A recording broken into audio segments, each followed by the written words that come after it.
এ বন্ধু আমার, আজ একজন বৌমাকে দেখতে গেলে 15টা 20টা যে মডার্ন যুগ, গাড়ি আছে, পয়সা আছে, ওই যে মাখনা চাকরি বাকরির পয়সা, আর বলছে 4-5টা গাড়ি না গেলে বউ দেখতে যাওয়া মানুষ কি বলবে?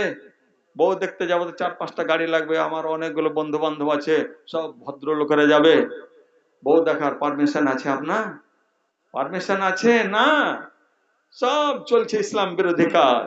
4-5টা গাড়ি সবার হয়ে একজন মহিলাকে দেখতে গেলেন, একটা বউকে, আপনার জন্য জায়েজ নয়? দেখবে কে?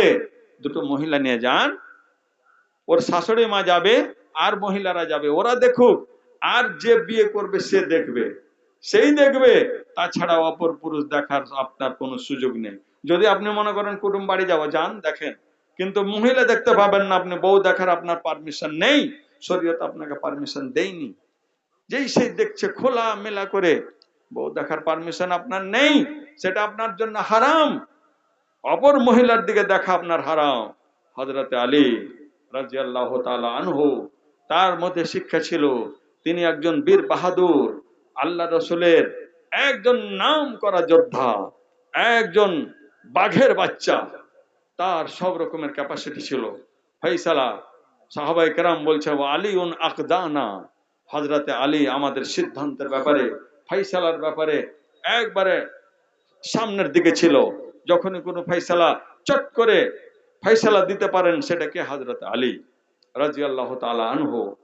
উনি রাস্তায় যাচ্ছেন, ওনার নজর পড়ছে, আল্লাহর নবী বললেন, নিজের জামাইকে বলছেন, হে জামাই বাবু শুনে নাও, ইয়া আলী লা তুতবিন নাজরাতান নাজরাতা, আলী রে, রাস্তায় চলতে গিয়ে সুন্দর সুন্দর মহিলা চেহারা তোমার সামনে আসবে, ইয়া আলী তুমি আমার জামাই, তুমি জেনে নাও, তোমার একবার যদি হঠাৎ নজর পড়ে যায়, লা তুতবিন নাজরাতান নাজরা, তাহলে ওই নজরের পিছনে মনে করবে ভালো করে দেখা হলো না, আর একটু নজর দিয়ে ভালো করে দেখি।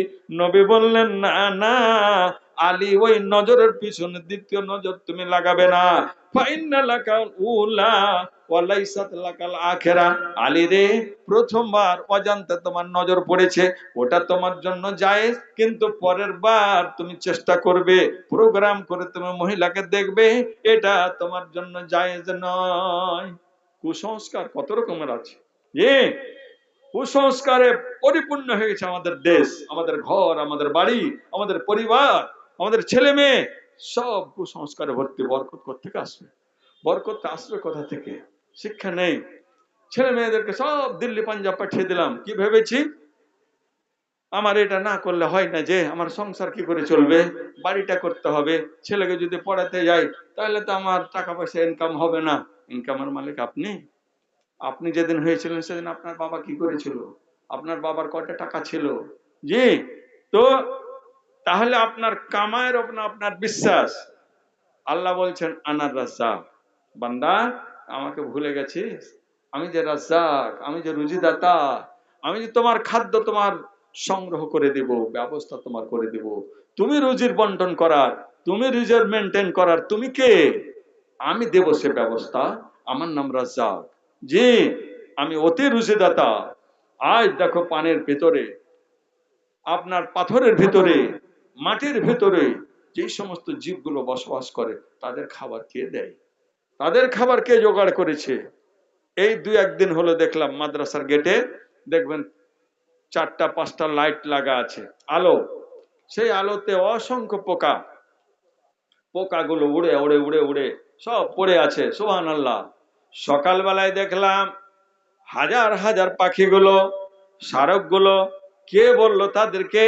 নিজামিয়া মাদ্রাসা মেডনা, মাদ্রাসার গেটে অনেক রকমের তোমাদের রুজি পড়ে আছে, ঘাসের ভিতরে পড়ে আছে, তাদেরকে হাঁকাতে যাচ্ছি, তারা শুনতে চাই না।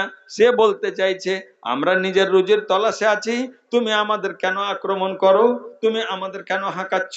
তাদের মধ্য দিয়ে হেঁটে গেলাম, দেখলাম, আল্লাহর দিকে তাকালাম, আসমানের দিকে তাকালাম, এ দয়ালু দাতা, এটাই তুমি রাজ্জাক, ইয়ারযুকু মান ইয়াশা, আল্লাহ তুমি যাকে চাও কোনখান থেকে তুমি রুজি দাও, পরবর্তীকারে আলাম ওই পোকা পাখিগুলোকে রাতের বেলায় অর্ডার করেছেন, তোমরা মিটনার গেটে চলে যাও, মাদ্রাসার গেটে তোমরা চলে যাও। মাদ্রাসার গেটে গিয়ে খুব উড়ে নাও, শেষ জীবনের মতো দুনিয়াটাকে দেখে নাও, মাদ্রাসা কেমন দেখে নাও। পাশে পুকুর আছে, বাম দিকে তোমার ঢোকার তোমার জুমা মসজিদ আছে, এদিকে দোকানপাট আছে, যা দেখবে দেখে নাও। কালকে তোমার মাধ্যমে আমি আমার অনেকগুলো আমার জীবজন্তু পশু পাখি খোরাকের ব্যবস্থা আমি করেছি। তোমাকে ওখানে হারাতে হবে, তোমাকে কারুর পেটে ঢুকতে হবে। বন্ধুরে আমার, দুনিয়ার জিনিস দুনিয়ার পেটে ঢুকে, কিন্তু মানুষ কারুর পেটে ঢুকে না। এ বন্ধু আমার, সর্বোচ্চ মর্যাদা রব্বুল আলামিন আপনাকে দান করেছেন, আমাকে দান করেছেন। আপনার নাম আমার নাম বলা হয়েছে আশরাফুল মাখলুকাত, মানে সৃষ্টি জগতের সেরা। আপনাকে দিয়ে রব্বুল আলামিন কাউকে খোরাক বানালেন না। গোটা দুনিয়া আপনার খোরাক হলো, কিন্তু আপনাকে দিয়ে কাউকে খোরাক বানানো হলো না। শুধু তাই নয়, রব্বুল আলামিন মরার সময়তেও আপনাকে কত সম্মান দিয়েছেন, কত সম্মানের যত্ন করে আপনাকে মাটি দফন করা হয়, কত সুন্দর করে আপনাকে আতর দিতে বলেছেন, সুন্দর করে আপনাকে কাফন দিতে বলেছেন। একটা কাফন দিয়ে যদি আপনাকে লেপ্টে নিয়ে নিয়ে যাওয়া হয়, নিষেধ করেছেন না না না, কাফন লাগবে, সুন্দর করে তাকে জোড়া লাগবে, এই করে যত্নে নিয়ে যাও। সযত্নে নিয়ে গিয়ে তাকে আপনি বাঁশের পাটাতন দিয়ে সুন্দর জায়গা করে তাকে সইয়া দাও। তোমার হাতে যতক্ষণ আছে ততক্ষণ তার যত্ন করো। তারপর ভরসা কার উপরে? আল্লাহর উপরে। আল্লাহকে বলো, হে দয়ালু দাতা, তোমার ভরসায় ছেড়ে দিলাম আল্লাহ রব্বুল আলামিন, তোমার মাটির নিচে রেখে চলে আসলাম।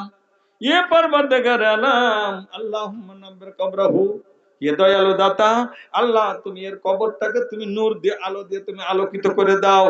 ইয়ে রব্বুল আলামিন ওয়া বাসসা মাদখালাহু, পরবর্তীকার আলাম আল্লাহ গো, মাটিটা যদি দুই দিক থেকে যদি চাপ সৃষ্টি করে, ই আল্লাহ, তার জীবনটা বেকার হয়ে যাবে। প্রভু দয়াময়, আমরা দেশের মানুষ তোমার কাছে ভিক্ষা চাই, রব্বুল আলামিন জমিনটাকে তুমি প্রশস্ত করে দাও।